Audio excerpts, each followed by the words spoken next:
মাথার উপর তপ্ত রোদ, এ রোদে নাজেহাল সাধারণ মানুষ।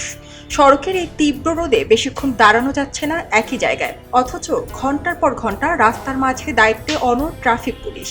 প্রচণ্ড এই গরমেও দিনে ৮ থেকে ১২ ঘন্টা কাজ করে যাচ্ছেন তারা। তীব্র গরমে সাধারণ মানুষের বিশ্রামের সুযোগ থাকলেও ট্রাফিক পুলিশ সদস্যরা তা পান না।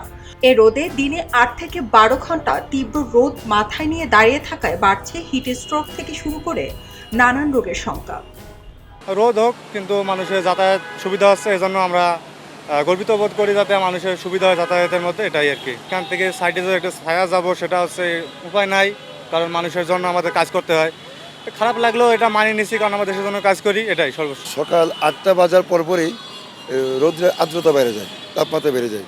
তার পাশাপাশি আমাদের ব্যস্ততা বেড়ে যায়, রোডসের অনেক যানজট হয়ে যায়, আমাদের দায়িত্ব বেড়ে যায়।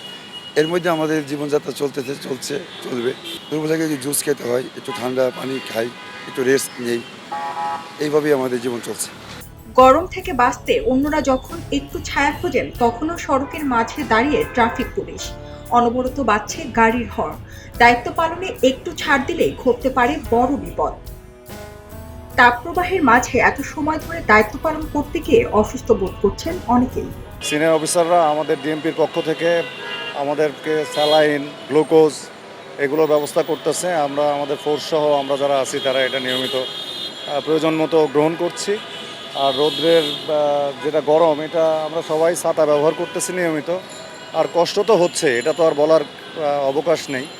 আর তারপরেও এখন দায়িত্বের জায়গা থেকে সবাই আর কি যতটুকু সম্ভব দায়িত্বের জায়গায় তারা চেষ্টা করছে স্ব জায়গা থেকে, যেন তারা তাদের দায়িত্বটা সঠিকভাবে পালন করতে পারে। এটা সবাই দেখতেছে যে ঢাকা শহরে ট্রাফিক পুলিশ যে ধরনের কাজ করে, রৌদ্র বৃষ্টি ঝড় সব কিছু উপেক্ষা করে তারাও সবাই আমরা কষ্ট করতেছি।